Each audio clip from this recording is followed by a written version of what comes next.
एक बच्चा जिसने सोते जागते हर वक्त बस एक ही सपना देखा और वो था भारत की आजादी का सपना। जिसने भारत की आजादी के लिए अपनी जिंदगी के 10 साल कालापानी की सजा में काटे हों और उसके संघर्ष को बस एक ही नाम मिले, कायर। क्या ये उसके साथ नाइंसाफी नहीं है? हम बात कर रहे हैं वीर सावरकर की, उस महान क्रांतिकारी की जो हमेशा से कंट्रोवर्सी में रहे। और इस कंट्रोवर्सी का रीजन थी एक चिट्ठी जो उन्होंने कालापानी सजा के वक्त ईस्ट इंडिया कंपनी को लिखी थी। इसके चलते वीर सावरकर के नाम से वीर हटाकर कायर लगा दिया गया। लेकिन इस चिट्ठी को लिखने का क्या उद्देश्य था और किसके कहने पर इसे लिखा गया था, ये कोई नहीं जानना चाहता। आज की इस वीडियो में हम वीर सावरकर से जुड़े कुछ तथ्यों पर बात करेंगे। हमें लगता है कि ये बहुत जरूरी है और ये वीडियो हर उस व्यक्ति तक जरूर जानी चाहिए जिसे वीर सावरकर कायर सावरकर लगते हैं। तो प्लीज हमारा सपोर्ट करें और इस वीडियो को शेयर करें। हम हैं राइट ब्रदर्स और हम आपके लिए आगे भी ऐसी इंफॉर्मेटिव वीडियोस लाते रहेंगे।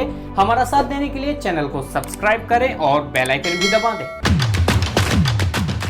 कितने दुख की बात है ना, जिसे हमें आज आदर्श मानना चाहिए, हमेशा से उसे कायर बताकर उसका अपमान किया गया। वीर सावरकर वो इंसान हैं जिसके नाम के आगे वीर उनके माँ बाप ने नहीं लगाया, बल्कि उनके कर्मों की वजह से उन्हें उस नाम से लोगों ने पुकारा। 28 मई 1883 को नासिक के एक गांव में सावरकर का जन्म हुआ। वो शुरू से ही पढ़ने में बहुत तेज थे। उन्होंने शिवाजी हाई स्कूल नासिक से 1901 में मैट्रिक की परीक्षा पास की। आज के समय में जिस उम्र में बच्चे ड्रग्स जैसे नशे करते हैं, उस उम्र में उन्होंने देशभक्ति का नशा किया था। सिर्फ 17 साल की उम्र में ही उन्होंने अपने दोस्तों का एक ग्रुप बनाकर मित्र मेलों का आयोजन किया, जिसमें उन्होंने अपने दोस्तों में देशभक्ति के भाव जगाए। और यही ग्रुप आगे चलकर 1904 में अभिनव भारत सोसाइटी कहलाया। 1906 में लॉ की पढ़ाई करने के लिए वो लंदन चले गए, लेकिन इससे पहले उन्होंने स्वदेशी आंदोलन को खूब बढ़ावा दिया और हमेशा लोगों से बस एक ही रिक्वेस्ट करते रहे कि आगे बढ़ो और भारत को स्वतंत्र करो।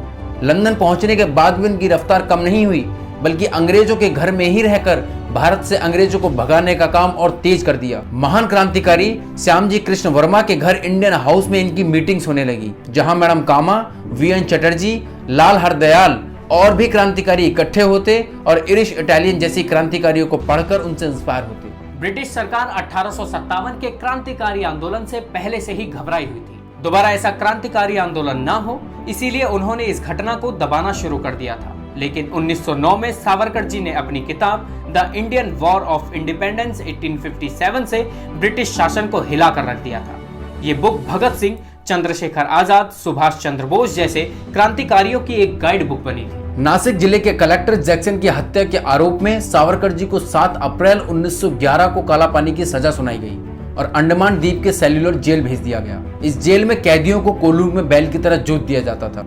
पूरे दिन अंग्रेजों की मार खाने के बाद रात को जब अपने शेल्टर पहुंचते थे तो वे अपनी कविताएं लिखते थे, पेपर पर पेन से नहीं बल्कि दीवारों पर कोयले और कीलों से। और जब वो जेल से छूटे तो उनके दिमाग में 10,000 पंक्तियों की पूरी एक किताब थी। जब वो जेल में थे तो उन्होंने गांधी जी के कहने पर एक माफीनामा अंग्रेजी सरकार को लिखा और शायद सावरकर भी समझ रहे थे कि जेल में रहकर वो देश को आजाद नहीं करा पाएंगे। सामान्यतः जो एक कैदी को एक पूरा अधिकार होता है कि मर्जी पिटीशन फाइल करना चाहे तो वह कर सकता है।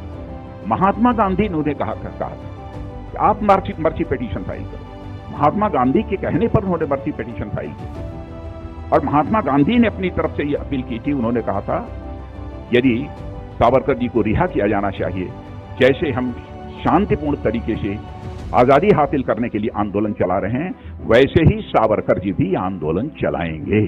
यह बात महात्मा गांधी जी ने कही।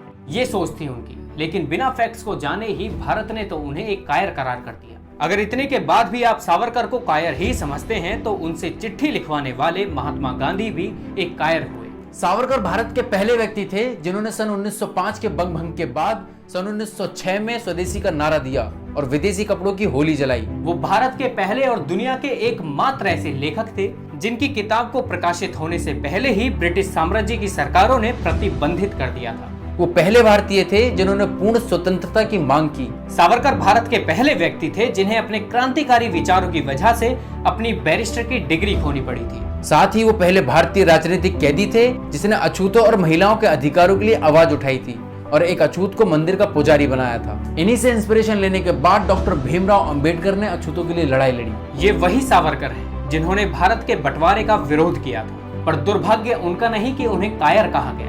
बल्कि दुर्भाग्य तो हमारा है कि इतने सालों के बाद भी आज तक हम सावरकर के विचारों को नहीं समझ पाए और ना ही इज्जत दे पाए उनके संघर्ष को।